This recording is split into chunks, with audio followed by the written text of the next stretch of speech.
Hello and welcome to Aviation Weather Training for Air Traffic Controllers. This is the 2015 Fall Refresher. Our topics include icing and turbulence, and these are our objectives. First, we'll review causes of icing and turbulence, and then we'll look at some avoidance and exiting methods. We'll review ceiling visibility pilot reports, and we'll also discuss a little bit about the online weather briefing. First of all, what is icing? Icing, in general, is any deposit of ice forming on an object. Its occurrence on aircraft depends on two main variables: temperature and the presence of visible liquid moisture in the form of supercooled water. Supercooled water is water that simply exists below freezing. Ice crystals, such as you find in cirrus, do not cause aircraft icing. And this is an important topic for Minneapolis because we are near the heart of frequent icing conditions. The map on the right shows the geographic frequency of icing conditions aloft, and you'll note that the Great Lakes create a maritime influence by providing increased moisture under cold conditions. Freezing is a complex process in the atmosphere. Pure water suspended in the air does not freeze until it reaches a temperature of nearly minus 40 degrees. However, there are a lot of impurities in the atmosphere, so typically what you find is liquid water existing at temperatures between 0 and minus 10. But between minus 10 and minus 20, liquid droplets will coexist with ice crystals. And below minus 20, the clouds are generally composed entirely of ice crystals. You can get strong vertical currents, such as you find in thunderstorms, which will carry supercooled water to great heights where the temperatures are as low as minus 40 degrees. And it's important to note that the severity of icing can be dependent upon the aircraft type and design and the time in contact with the supercooled water in relation to airspeed and flight altitude. Of course, the meteorological factors need to be considered, but intensity encountered by aircraft can be determined as much by the operation of an aircraft as by the present weather. Commercial jets tend to be less vulnerable to icing because they carry powerful anti-icing equipment. Anti-icing equipment actually prevents the ice accumulation process from getting started. De-icing equipment, such as you find on small aircraft, removes ice that is already accumulating. The tendency is for jet aircraft to cruise at higher altitudes where temperatures are typically too cold for icing, so it's mostly an issue for jet aircraft on climb or descent. And that's for aircraft without working anti-ice equipment or where you have moderate or freezing rain conditions, and we'll talk a little bit more about that in a minute. Light turboprops are more susceptible to icing because they typically fly at lower altitudes where temperatures often support icing. They have less reserve power, they fly at lower speeds, they have less de-icing capability, so the majority of icing-related accidents occur with non-jet aircraft. And here are the different categories of icing intensity. There are four main icing categories: trace, light, moderate, and severe. Pilots use the performance of their de-icing equipment to determine the intensity. If you've got continual use of your de-icing or anti-icing equipment, you're probably going to report it as moderate icing. However, if the rate of accumulation is such that the equipment is failing to reduce or control the hazard, now you've got severe icing. And in terms of structural icing, that is, ice that is sticking to the outside of the airplane, we have three traditional types that we talk about: rime, clear, and mixed. We're going to add a fourth category this year, and that is SLD icing. Let's review these different types. Rime ice is caused by small droplets with lower liquid water content. It's mostly found in non-precipitating clouds. It's the most common but least serious type of icing. It's typically well controlled by de-icing equipment. It might change the shape of the airfoil slightly, but its brittleness makes it easier to remove. Clear ice, on the other hand, is formed by larger droplets with higher liquid water content. You typically find it in precipitating clouds, It's more hazardous than rime because a pilot may not see it. It's got a smooth, clear appearance. It's heavier than rime ice. It can be difficult to remove, and it can spread beyond the reach of de-icing and anti-icing equipment. Mixed ice appears as layers of relatively clear and opaque ice when examined from the side. It combines the effects of both clear and rime ice, so it can radically change the shape of the airfoil, but also add significant weight to the aircraft.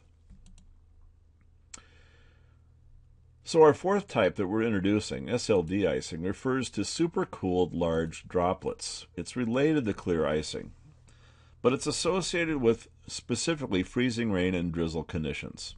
It can occur at the surface or at altitude. SLDs are a little more unique because they can be up to 100 times larger than cloud droplets, and they're dangerous to all aircraft. They have greater inertia than typical icing droplets. They may adhere to parts of the aircraft where icing normally does not occur, such as side windows or the aft of wings. They can roll or move behind ice-protected surfaces, so they can be hard to view or detect. And they can form ridges on wings that disrupt airflow. They are somewhat controversial because this icing occurs outside the icing certification limits of all aircraft designed before 2015, even jet aircraft. And it's important to note that the de-ice or anti-ice equipment may not prevent or reduce SLD icing on aircraft certified to fly in icing conditions. The FAA now requires higher certification limits on all newly designed Part 25 transport aircraft, but all the aircraft that's currently flying do not reach those limits. How did we discover SLDs? Well, back in 1994, there was an American Eagle flight, Flight 4184, an ATR-72 aircraft that was en route from Indianapolis to Chicago on Halloween. It ended up holding at 10,000 feet with all ice protection systems activated. The flaps were deployed, the autopilot was on, but it was in freezing rain conditions at 10,000 feet. A ridge of ice developed which extended beyond the de-ice boots on the wing, and this caused a hinge moment reversal. The aircraft went into a roll and crashed near Roselawn, Indiana. All 68 passengers died. The FAA then issued airworthiness directives against many turboprop aircraft. They stated that severe icing may result from conditions outside those for which the plane is certificated. This began many investigations to understand and better predict the meteorological conditions which produce SLD, and this research is still being done today. It's important to point out that the standards used in the past to certify airplanes for icing, for flying into icing conditions, including jet aircraft, did not cover all icing conditions that may exist. As of January 2015, the revised standards require U.S. manufacturers to show that newly designed Part 25 transport airplanes can operate safely in freezing drizzle and freezing rain conditions. This is based on recommendations from the FAA's Aviation Rulemaking Advisory Committee and the National Transportation Safety Board. It's a little complicated because the current testing facilities may not accurately simulate the largest freezing drizzle or freezing rain droplet size conditions. But for now, new certification standards do not affect Part 23 or general aviation aircraft, and they are not retroactive. So how do SLD conditions form? Two ways. First way is due to temperature inversions. You find temperature inversions typically ahead of warm fronts. A layer exists above freezing in low altitudes where falling snow melts. The resulting droplets fall into the lowest layer that is below freezing, causing adhesion to aircraft. The second way is due to a process known as collision coalescence. This is the most common SLD formation process. It's simply where you have small supercooled droplets colliding and combining to form larger droplets in very moist conditions. It mostly occurs in clouds below 12,000 feet and that are warmer than minus 12 degrees Celsius. It turns out the SLD layer is usually less than 3,000 feet deep. How do we determine where you've got SLD conditions? Well, on the ads page, you can look at the CIP or FIP product and see red areas. That's where you've got the SLD threat. The map can be adjusted to show any altitudes in 2,000-foot increments from 1,000 feet to flight level 290. Future forecasts are given in 3-hour increments out to 18 hours. And it's important to note that the research to improve these forecasts is still ongoing. It is still a challenge to establish when freezing drizzle and freezing rain and SLDs at altitude may be encountered, but this is an important first step. How do we determine if we've got SLD conditions? A pilot looking outside its window might see airframe accumulations where ice normally doesn't accrete. Long unheated cockpit side windows, you might see ridges of ice on the wing and the aft boots or heated leading edge panels. You may see splash or splatter at temperatures below 0 degrees Celsius. There may be an airspeed loss. You might have unusual pitch attitudes, trim positions or movements, or unusual feedback through the controls. Typically, SLD conditions are most problematic during the low, slow, and configuring phases of flight. It's most often found below 12,000 feet, between 0 and minus 12, and in a layer less than 3,000 feet deep. For controllers, it's important to understand that altitude changes of 2,000 to 3,000 feet are most effective in getting out of an SLD environment. To exit, find an area or layer above freezing or substantially colder than the current temperature or clear of clouds. That concludes our icing discussion. Now let's talk about turbulence. What is turbulence? Turbulence is the irregular motion of an aircraft in flight, especially when characterized by rapid up and down motion caused by a rapid variation of atmospheric wind velocities. Turbulence ranges from annoying bumpiness, such as chop, to severe jolts, which may cause structural damage and or injuries. It's the changes in wind over the small distances that are required to produce the aircraft turbulence, and these can be created by a variety of phenomena, which can make forecasting turbulence a challenge. The different causes of turbulence include convective turbulence that are due to updrafts and downdrafts in convection. There's mechanical turbulence due to the physical obstructions to wind flow. And there's also wind shear, which is the abrupt changes to wind speed with altitude. For controllers, it's important to note that these types of turbulence can occur at any altitude.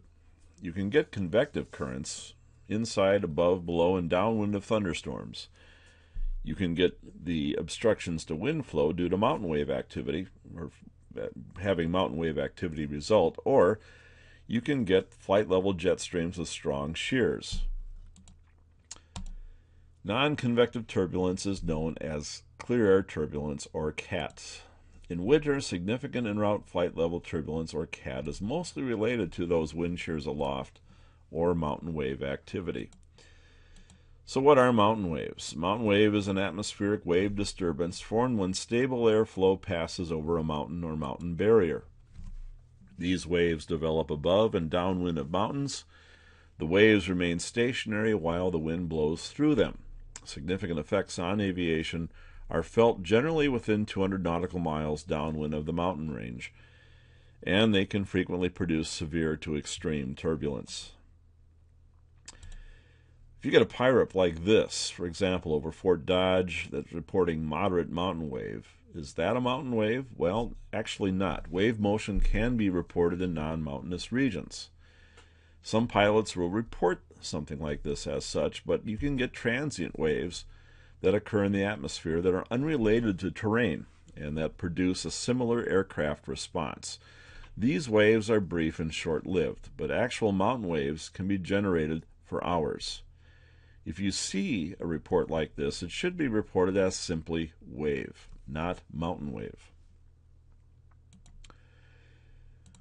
Wind shear generates turbulence between two wind currents of differing velocities. It can be associated with a wind shift or wind speed gradient at any level in the atmosphere. The two cases where non-convective wind shear occurs that are of special interest to aviation. It is in relation to low-level temperature inversions and in upper-level fronts and shear layers.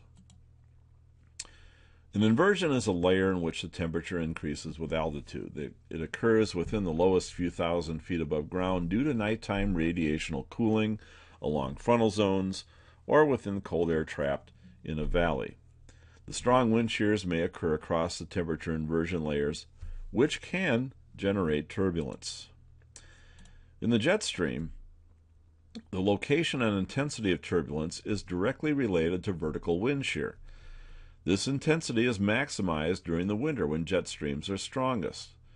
Wind shear and clear air turbulence also increase around sharply curved jet streams associated with rapidly intensifying pressure systems. The resulting turbulence with a jet stream is usually confined to relatively thin transient layers. So flight planning around CAT through routing may be practical for long-haul and international flights. For short-haul flights, it's best avoided through altitude selection. And jet pilots are trained when they are encountering turbulence to reduce speed. Most jet aircraft have minimum maximum turbulence penetration speeds. They also can avoid turbulence by flying into the stratosphere, where you've got more stable and wind velocities are lower. A good rule of thumb is to get above the tropopause level, where the temperature ceases to drop in the atmosphere with increasing height, by 3,000 feet or more. Flying at the tropopause level can actually increase turbulence. You could also drop altitude. Pilots will try to get below the base of the high wind shear, or route on the south side of the jet core with the tailwind. The height of the tropopause is important for jet aircraft at this time of year because it can vary day to day considerably. Its height may be anywhere from around 25,000 up to 45,000 feet, but it's averaging lower heights in the mid-latitudes in the winter. Lower tropopause heights makes flying into the stratosphere more practical for large aircraft.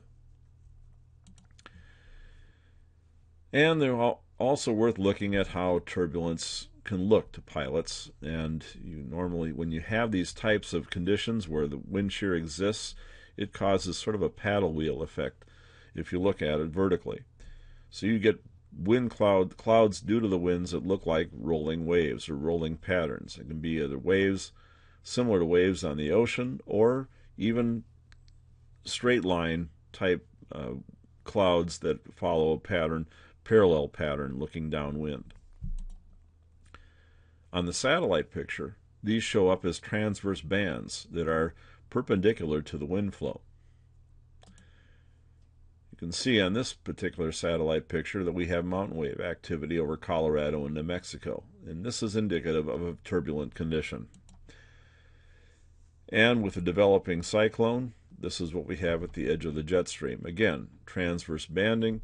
The red arrows show the actual wind currents, but the wind shears are greatest right in the northeast quadrant of this low pressure, and that's where we would predict this find the most turbulent conditions.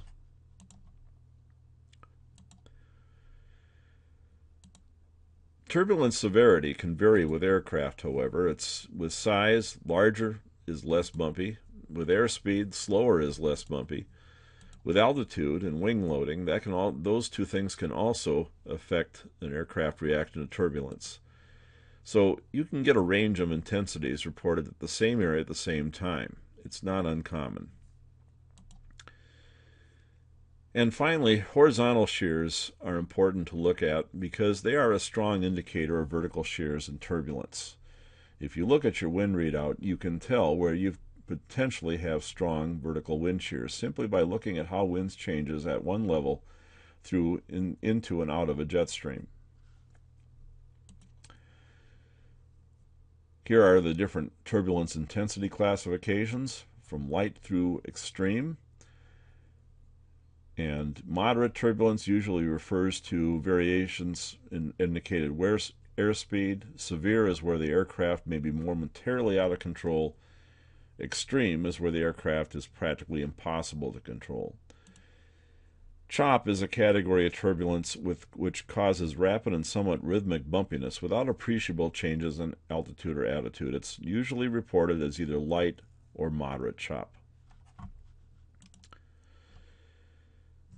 So that concludes our discussion of turbulence. And now a plug for more ceiling and visibility PIREPs. Ceiling and visibility PIREPs are required to be solicited in areas where the ceilings are at or forecasted to be below 5,000 feet, or the visibilities at surface or aloft are at or forecasted to be 5 miles or less. Why more ceiling and visibility PIREPs? Well, these are valuable to weather forecasters. It's important to point out that the thickness of clouds is correlated to the lifting and breaking times of fog and low stratus. So we use that information in trying to figure out when conditions will improve over certain airports. It's extremely valuable to general aviation pilots because when air mets are present for icing, these types of reports identify cloud thicknesses and clear layers. They can also identify the extent of VMC for clearance and distance requirements. Small planes are usually, at least small planes flying IFR, are usually the best source of this type of information. Commercial pilots probably a lot less inclined to volunteer this information on a timely basis because of ascent and descent speed. And VFR pilots are not usually flying near clouds. But it's important information. Especially valuable information includes the top of the cloud height, the coverage, and also multiple layer data, knowing where you've got layers above or below overcast or broken decks. And now finally, let's mention a little bit about the online weather briefing. So far, we believe this has been a success. We have gotten good reviews and inquiries about the online weather briefing from outside the Minneapolis Control Center. A few reminders: we're still publishing this product by 6:30 in the morning and also by 12:30 in the afternoon in Cedar and on our CWSU website. We ask that you please always close the Windows Media window after viewing the kiosk. This allows us to store the next online weather briefing. And finally, we are open to input. We format and produce all aspects of the briefing and can incorporate changes. So suggestions to improve the product are always welcome. This concludes the 2015 Fall Weather Refresher. Hope you have a good day.